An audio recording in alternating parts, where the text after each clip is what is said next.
नमस्कार दोस्तों। भगवान श्री कृष्ण ने मथुरा वृंदावन को छोड़ने के बाद समुद्र तट पर द्वारिका नगरी बसाई थी। वही द्वारिका जो आज गुजरात की शान है। कई खोजों के दौरान समुद्र में एक नगर डूबा होने की बात सामने आती है। दरअसल समुद्र में समाई यह नगरी द्वापर युग में कान्हा द्वारा बसाई गई द्वारिका ही है, जो कौरवों की माता गांधारी और ऋषियों द्वारा दिए गए शाप के कारण तहस नहस हो गई। अब आपके मन में सवाल उठेगा कि भगवान की बसाई नगरी को भला ऋषि क्यों शाप देने लगे। आइए यह जानते हैं इस घटना की पूरी वजह। लेकिन वजह जानने से पहले आप प्लीज़ चैनल को सब्सक्राइब कर लीजिए और बेल आइकन प्रेस कर लीजिए, जिससे कि सारी नोटिफिकेशन आपको मिलती रहे। तो चलिए दोस्तों, वीडियो को शुरू करते हैं। महाभारत के युद्ध में पांडवों की विजय हुई। श्री कृष्ण ने युधिष्ठिर को राजगद्दी पर बैठाया और राज्य से जुड़े नियम कानून उन्हें समझाकर वे कौरवों की माता गांधारी से मिलने पहुंचे।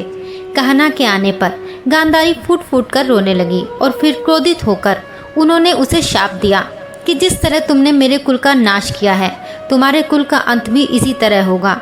श्री कृष्ण साक्षात भगवान थे, चाहते तो इस शाप को निष्फल कर सकते थे, लेकिन उन्होंने मानव रूप में लिए अपने जन्म का मान रखा और गांधारी को प्रणाम करके वहां से चले गए। श्री कृष्ण के पुत्र साम अपने मित्रों के साथ हंसी ठिठोली कर रहे थे। उस समय महर्षि विश्वामित्र और कर्णव ऋषि ने द्वारिका में प्रवेश किया। जब साम के नवयुवक मित्रों की दृष्टि इन महान ऋषियों पर पड़ी तो वे इन पुण्य आत्माओं का अपमान कर बैठे।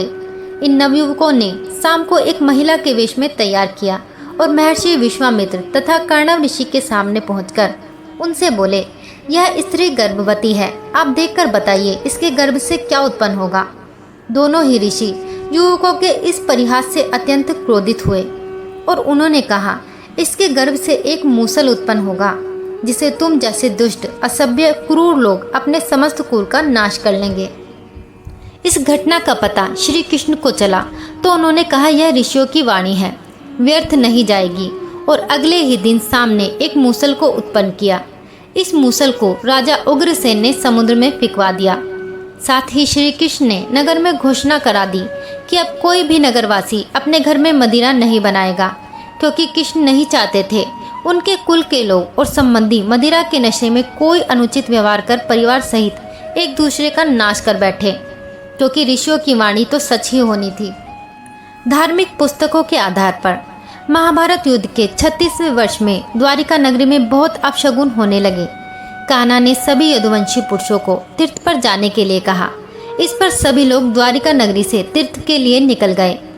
प्रभास क्षेत्र में आने पर वह विश्राम के दौरान किसी बात पर आपस में भिड़ गए। यह बहसबाजी झगड़े में बदली और झगड़ा मार काट में बदल गया।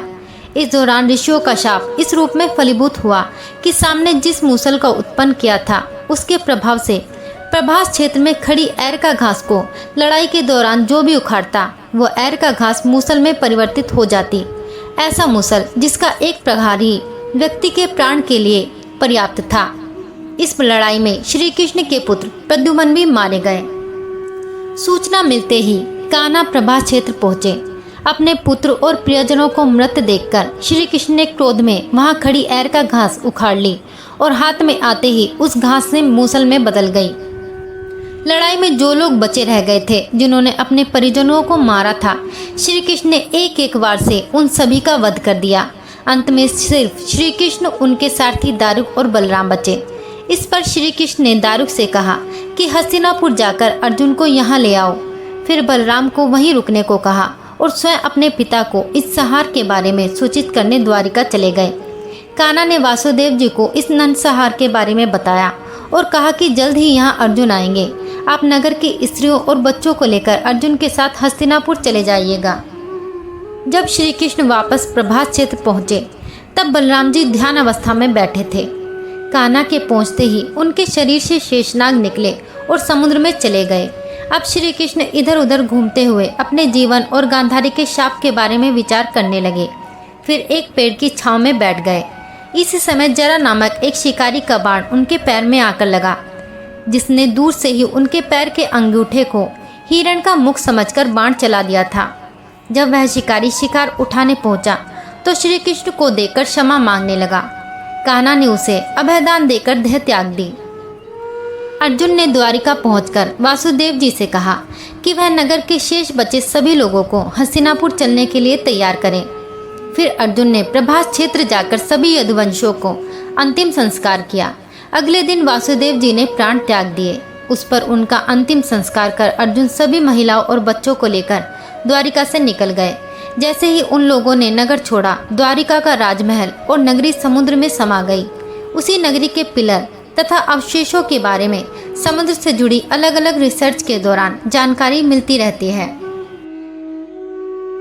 तो दोस्तों, ये थी हमारी आज की वीडियो आपको कैसी लगी हमें कमेंट बॉक्स में ज़रूर बताएं, और अगर अच्छी लगी हो तो वीडियो को लाइक ज़रूर करें।